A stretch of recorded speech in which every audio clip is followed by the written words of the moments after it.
طهماسب نامی فارسی است که در اصل از زبان ایرانی باستان به معنی دارنده اسب توانا ریشه گرفته. طهماسب یکی از معدود نام‌ها در شاهنامه فردوسیه که به وسیله دودمان اسلامی مستقر در ایران استفاده شده. طهماسب پسر ارشد اسماعیل یکم و ملکه تاجلو بیگم بود. بعد از مرگ شاه اسماعیل، امرا و اعیان سپاه اتفاق نموده و در سال 930 هجری قمری فرزندش طهماسب که 10 سال سن داشت رو بر تخت سلطنت نشاندند. اما چون هنوز به حد رشد نرسیده بود، امیر ایل استاجلو به نیابت از او سلطنت را در دست گرفت. روشن است که به دلیل کم بودن سن و سال شاه جدید، فرصتی برای کسب قدرت برای امرای قدرت طلب قزلباش فراهم شد. 10 سال نخست سلطنت شاه طهماسب در واقع عرصه رقابت امرای قزلباش برای کسب قدرت بود.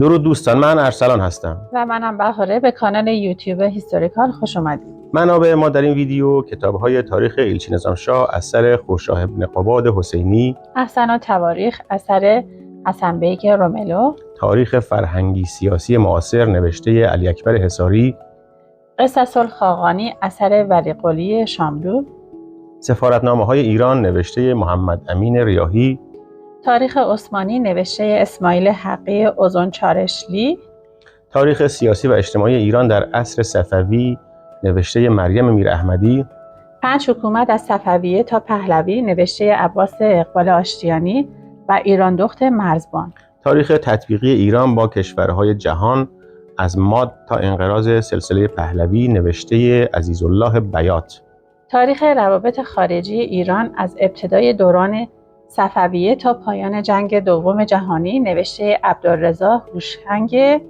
مهدوی، روابط سیاسی و اقتصادی ایران در دوره صفویه اثر عبدالحسین نوایی میباشند.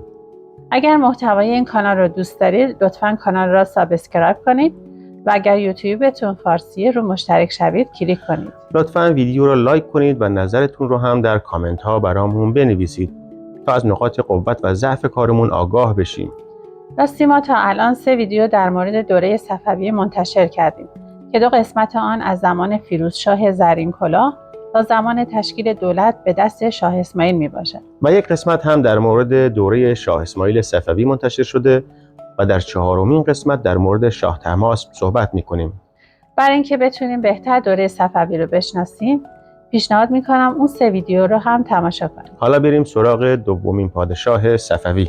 چند صباحی از سلطنت شاه طهماسب نگذشته بود که با مجموعه‌ای از قیام‌ها و خودسری‌ها روبرو گشت. گروهی از این قیام‌ها جنبه عمومی داشت و از سختگیری‌های عمال حکومت صفوی سرچشمه می‌گرفت و تعدادی نیز بر اثر اختلاف سلیقه و یا دستیابی به قدرت سران حکومتی اتفاق می‌افتاد. شاه جوان به علت شجاعت و تدبیر کم کم توانست خود را به عنوان شاهی مقتدر برای ایران مطرح کند و زمام قدرت را در دست گیرد. شاه طهماسب در دوره بلند حکومت خود توانست با وجود کمبود منابع به خوبی تهدیدات مکرر ازبکان و سپس عثمانیان را دفع کند و سپس دوره‌ای از صلح و ثبات را برای کشور به ارمغان آورد. دوره‌ای که تا مرگ وی در سال 984 و به سلطنت رسیدن فرزند تندخوی او شاه اسماعیل دوم ادامه داشت. مرزهای شرقی ایران به ویژه از ناحیه ازبکان همواره مورد تجاوز قرار می گرفت. در زمان شاه طهماسب نیز چندین بار به وسیله عبیدالله ازبک که بر خراسان تسلط یافته بود مورد حمله قرار گرفت. یک بار در سال 932 هجری قمری، بار دیگر در سال 933 و نوبتی دیگر در سال 934 و 935 به خراسان حمله شد. در آخرین مرحله شاه طهماسب شخصا به مقابله برخاست و در زورآباد حوالی جام عبیدالله خان و قوای او را به سختی شکست داد و آنان به ماوراءالنهر گریختند و موقتا خراسان و هرات از دست ازبکان خارج شد. خراسان و هرات به دست حسین خان شاملو که از جانب شاه طهماسب به حکومت آن منطقه گمارده شده بود اداره می‌شد. اما این آرامش 2 سال بعد مجدداً برهم خورد و بار دیگر عبیدالله خان هرات را محاصره کرد. با آمدن شاه طهماسب به خراسان، عبیدالله از صحنه نبرد گریخت. شاه این بار حکومت خراسان را به برادرش سام میرزا سپرد و خود به علت حمله سلطان سلیمان به مرزهای غربی ایران به آن نواحی روانه شد. در سال 939 سلیمان خان پادشاه عثمانی پس از تسخیر آذربایجان تا حدود ابهر و سلطانیه پیش آمد و به دلیل بروز سرما قبل از رسیدن شاه طهماسب به عراق عرب مراجعت کرد. در سال 940 هجری سام میرزا برادر شاه طهماسب یاغی میشه و سر به شورش برمیداره و به سمت قندهار لشکر میکشه و عبیدالله خان ازبک چون میشنوه هرات خالیه موقع رو غنیمت میشماره و هرات رو تصرف میکنه و به ماوراءالنهر برمیگرده. در سال 942 هجری شاه طهماسب از آذربایجان عازم خراسان میشه و علاوه بر آرام ساختن خراسان هرات رو هم تسخیر کرده و در سال 943 به آذربایجان دوباره برمیگرده. شاه طهماسب در سال 944 هجری قمری پس از تصرف ناحیه شیروان حکومت اون ناحیه رو به برادر خودش القاس میرزا میسپره. در سال 951 قمری همایون شاه پسر بابر که از تاج و تخت محروم شده بود به دربار شاه طهماسب صفوی پناه آورد. همایون پس از گرفتن کمک از پادشاه ایران توانست مجددا سلطنت از دست رفته خود را به دست آورد. در سال 952 هجری القاس میرزا بر ضد شاه طهماسب عصیان نمود و راه مخالفت پیش گرفت. همچنین در این سال دین محمد سلطان ازبک به مشهد حمله کرده و عده زیادی را به قتل رسانده است و نیشابور را ویران نموده. اگر محتوای این کانال رو دوست داشتید و تا به حال کانال رو سابسکرایب نکردید، لطفاً کانال را سابسکرایب کنید. لایک و کامنت هم یادتون نره. در سال 954 هجری قمری القاس میرزا پس از شکست به استانبول گریخت و سلطان سلیمان عثمانی رو تشویق به حمله به ایران کرد. ابتدا القاس میرزا و علامه به مرز ایران فرستاده میشن و به دنبال آنها سپاه عثمانی به فرماندهی سلطان عثمانی برای چندمین بار تبریز رو اشغال کرد و القاس میرزا هم حوالی کاشان، قم و اصفهان رو غارت کرد، اما سرانجام دستگیر شد. در سال 962 سفرای ایران به آماسیه اومدن و پیمانی بین شاه طهماسب اول صفوی و سلطان سلیمان اول در شهر آماسیه بسته شد. این پیمان با مشخص کردن مرز ایران و عثمانی پایانی بر خصومت و جنگ‌های 37 ساله دو کشور بود. به موجب این قرارداد ایالت‌های آذربایجان شرقی، ارمنستان، اردهان، کارتیب و کاخ در اختیار دولت ایران قرار گرفت و آذربایجان غربی قسمتی از کردستان و بین‌النهرین و قسمت شمالی گرجستان به دولت عثمانی واگذار شد. شاه طهماسب از سال 956 تا 957 هجری گرجستان و شیروان را به تصرف خود درآورد و در سال 966 هجری حادثه مهمی روی داد که ممکن بود بار دیگر آتش جنگ را بین دو کشور روشن کند و آن بروز اختلاف بین سلطان سلیمان و یکی از پسران او به نام بایزید که به دربار شاه طهماسب پناهنده شد. بایزید عثمانی به دلیل اختلافاتی که با برادرش سلطان سلیم پیدا کرد با سربازان خود از آناتولی به ایران وارد شد. او به شاه طهماسب درخواست پناهندگی داد و شاه طهماسب او را پذیرفت و دستور داد بایزید را در کاخی مناسب جای دهند. سلطان عثمانی از آمدن بایزید به ایران مطلع شد و با فرستادن نامه‌هایی که گاه مضمون آنها تهدید بود و گاه احترام سعی کرد او را به کشور خود بازگرداند.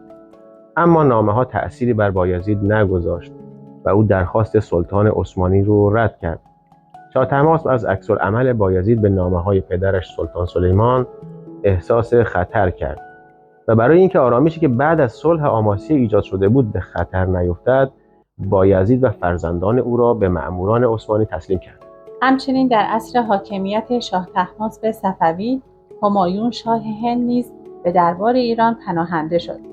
همایون شاه در سال 950 هجری قمری به دلیل اختلافاتی که با شیرخان داشت و به دلیل پشت کردن برادران خود مجبور به ترک هند و پناه آوردن به شاه طهماسب شد. شاه طهماسب به همایون پناه داد و او را محترم داشت. همایون پس از اقامت در ایران با نیرویی که شاه صفوی در اختیار او گذاشت به هندوستان برگشت و قلمرو خود را بازپس گرفت. این اتفاق سبب شد روابط ایران و هند خوب شود و تا زمان انقراض صفویان اختلافاتی بین ایران و هند در مسائل مرزی پیش نیاید. شاه طهماسب دوستدار هنر و خودش نیز نقاش ماهری بود. او برای نقاشان، خوشنویسان و شاعران مجلسی سلطنتی در زمینه هنر ایجاد کرد. در دوره سلطنت او همچون کل دوران صفویه به دلیل داشتن تقوای دینی و تعصب زیاد به شاخه شیعه، تعدادی از بزرگان و شعرای سنی مذهب به دربار گورکانیان هند مهاجرت کردند. او برای روحانیون امتیازات فراوانی قائل شد و به آنان اجازه داد تا در امور شرعی و اداری نقش داشته باشند. پادشاهی او که 54 سال طول کشید، طولانی ترین دوره حکومت در دودمان صفوی و حتی کل پادشاهان ایران پس از اسلام می باشد. مورخان مدرن او را فرمانده شجاع و توانا توصیف می کنند که شاهنشاهی پدرش را حفظ کرد و آن را گسترش داد. دوران پادشاهی او شاهد تغییری در سیاست ایدئولوژیک صفویان بود. او به پرستش پدرش به عنوان مسیحا از سوی قبایل ترکمان قزلباش پایان داد و در عوض وجهه عمومی از شاه شیعه با تقوا و سنتگرا بر جای گذاشت. او به منظور پایان نفوذ قزلباشان بر امور سیاسی صفویه فرایندی طولانی را آغاز کرد که به دست جانشینانش ادامه یافت. همچنین گروهی جدید شامل گرجی‌ها و ارمنی‌های مسلمان شده را وارد نیروی نظامی کرد. سپاس از همراهیتون که تا پایان ویدیو با ما همراه بودید. اگه محتوای کانال رو پسندیدید، لطفاً کانال را سابسکرایب کنید. لطفاً ویدیو را لایک کنید و نظرتون رو هم در کامنت ها برامون بنویسید تا از نقاط قوت و ضعف کارمون آگاه بشیم. حمایت شما انگیزه ما رو چند برابر میکنه تا ویدیوهای بهتری رو از نظر کیفی و کمی براتون آماده کنیم و به اشتراک بذاریم. بهروزگار و شادکام باشید. تا ویدیو بعدی.